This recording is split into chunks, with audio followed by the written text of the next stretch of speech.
Առաջի նստաշրջան, հա, տենց են ասում են, առաջին նստաշրջանը մինչև նիստը, առաջին նիստը մինչև ընդմիջումը ամփոփելու համար հրավիրում եմ իմ շատ լավ ընկեր 5 իրավապաշտպանների համակարգող անդամ Ռուբեն Մելիքյանին։ Այդ համակարգող բառը Ռուբեն առաջի անգամ է, չէ՞։ Եկե առաջի անգամ է, չէ՞։ Գիտեք, դրանց է սպասում եմ անհանգիստ։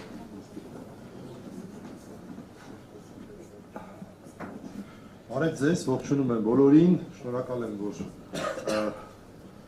հրավիրել եք մեզ այս միջոցառման եւ շնորհակալ եմ, որ կա այս հարթակը։ Ես անկեղծ ասած մի փոքր այլ բանի մասին եք պայմանավորվել, որ խոսել, ես ամփոփելու։ Ասացիք ամփոփի, ու ինչ ոնց ուզում ես ամփոփի, ինչ թեմա ուզում ես ամփոփի, չասացի։ Հա, հասկացա։ Ես ուզում եմ ասել, որ կոռուպցիայից առանձնապես գլուխ չեմ անում։ Մի փոքր գլուխ անում եմ կոռուպցիայի դեմ պայքարից, բայց շատ կարևոր եմ համարում, որ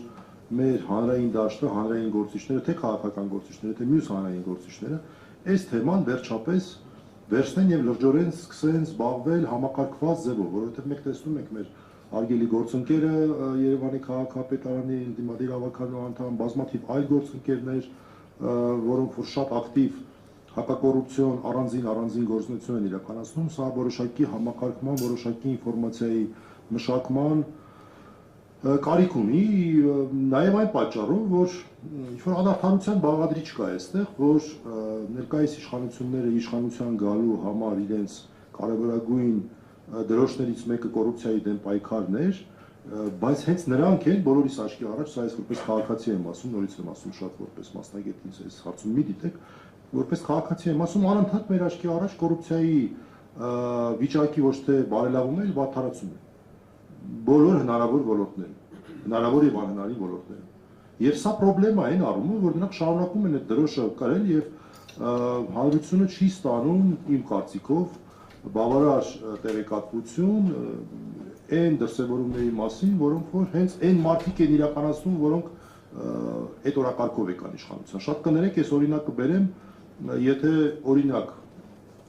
ազգային գաղափարախոսության հենքով որևէ մեկը գա իշխանության եւ հաջորդ իսկ օրը հակաազգային գործողություններ կատարի։ Շատ նման է դրան։ Այս մարդիկ էլ եկան կոնկրետ կոռուպցիայի դեմ պայքարի եւ այլն նման լոզունգներով եւ հիմա շատ ավելի վատ են դրսեւորում։ Ես կուզեի ոչ թե խոսել առանձին ոլորտներում դրա դրսեւորումների մասին, կարծում եմ դրա առիթը այսօր կունենանք, այլ մի փոքր ավելի գաղափարական կողմի մասին էս հարցի, հատկապես մենք շուտով coffee break-ի ենք, չէ՞, գնալու եւ նաեւ մտածելու անմիջապես հետո եւ նաեւ խնդրեմ, որ հարց չտակ, հարցեր կան թե չկան, էլի։ Միանգամից ասեմ,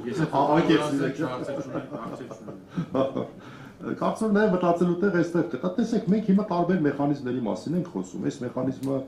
ներդրվեց, բայց ոնց որ թե լավ չի աշխատում։ Այս մեխանիզմը կոռուպցիոն բովանդակություն ունի։ Բայց մենք մոռանում ենք, ոչ թե մոռանում ենք, այլ երևի թե լավ կլինի ավելի մեծ ուշադրություն դարձնենք նրան, որ կոռուպցիայի դեմ պայքարը եւ այլ առհասարակ այս ոլորտը առաջին հերթին գաղափարական բաղադրիչ ունի։ Առաջին հերթին։ Եվ հետաքրքիր է, որ մասնագիտական նաեւ գրականության մեջ մի քիչ պայմանականորեն արևմտյան եւ արևելյան ավանդույթներ են անջատվում, որտեղ որ տարանջատվում, որտեղ որ արևելյան ավանդույթում հատկապես շեշտադրված է բարոյական կողմը սրա։ Հիմա մենք մի հատ փորձենք ինքներս մեր մեջ նայել, մենք արդյոք մեր կրթական համակարգով բավարար չափով հակակոռուպցիոն կրթություն եք տալի։ Մեր երեխեքը դա համարում են վատ բան, թե չէ։ Ընկալում են սա ինչա թե չէ։ Ընկալում են, որ եթե հանրայի պաշտոնյա ես, կամ օրինակ, չգիտեմ, դասարանի ավագ ես, եւ որևէ բան ես անում քո մասնավոր շահից ելնելով, այլ ոչ թե ընդհանուրի շահից ելնելով, ապա դա արդեն ըստ կոռուպցիայի դրսևորում է։ Կամ եթե այս ավելի լայն հարցը տանք, հանրային շահը ո՞րն է։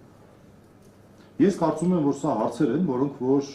շատ ավելի խորքային նշանակություն ունեն, նաեւ հաշվի առնելով են, որ մենք ավելի երկարաժամկետ պետք է նայենք, մենք երեխեք ունենք այստեղ, որ պետք է մեզնից հետո մեր անկախ պետությունը իրենց ուսերի վրա լինի եւ մենք պետք է ամեն ինչ անենք, որ խնդիրները լուծվեն ավելի արմատական եւ խորքային մակարդակով։ Սա մենք համարում ենք ոչ բարոյական վարքագիծ, թե չէ, մեր քաղաքացիները դա անցալում են, թե չէ։ Անցալում են, որ եթե ինչ որ մեկի ընկերական հարաբերություններ ունի ու դու գնում ես ինչ որ միտեղ պաշտոնի ես նշանակում, դա ինքնին վատ բան է։ Ինչու, որովհետև մեկ ուրիշը, որ ավելի լավ կրթություն ուներ, այդ անգլերեն բառը ասեմ merit based, այսինքն արժանինքների վրա հիմնված, նա դուրս է մնում, բայց մի ուրիշը առաջ է գալիս։ Իսկ նաև որպես դասախոս ասենք օրինակ, երբեմն լինում է ոչ շատ հաճախ այդ ուսանողները ասում են, գիտեք, ես իմ միավորները իմ մոգը այդպես մեր ժամանակ պես բան չկար, բարձվում է ինչ-որ տես բան կա։ Մոգը լավ կլիներ, որ ավելի բարձր լիներ բան։ Ես այդ պատկանց բացատրում եմ, ասում եմ, բայց հիմա եթե ձեր մոգը բարձր լինի, ինչ-որ մեկի մոգից դա բարձր է, չէ՞։ Այսինքն անարդարացիություն է լինելու ոչ թե ձեր մասով, այլ մեկ ուրիշի մասով։ Այստեղ շատ նուրբ հարցեր կան նաև գաղափարական առումով եւ ես այս իմ ողջույնի խոսքը այսպես ձևակերպել եմ, ձեր ամփոփիչ ողջույնի առաջի մասի ողջույնի խոսքը կուզենայի նաև հայտնել, որ իմ գործընկերը, իմ լավ ընկերը Արսեն Բաբայանը, որ այս գործը նախաձեռնել է, նաև ուշադրություն կդարձնի այս կրթական բաղադրիչի վրա, որը գուցե արդյունավետությունը միանգամից չերևա, բայց ժամանակի ընթացքում երևալու է։ Սա բարոյական շատ կարևոր հարց է եւ սրա վրա կարծում եմ պետք է շեշտադրել։ Այսքանը շնորհակալություն։ Շնորհակալություն, դեռ քանի որ հարցեր չունեք։ Ես կարծում եմ լրագրողներն էլ հարցեր եթե ունեն, արդեն այնտեղ կտան իրենց հարցերը, մենք էլ այդ ընթացքում թե ասեցի չէ համակարգող անդամ իրավապաշտպանների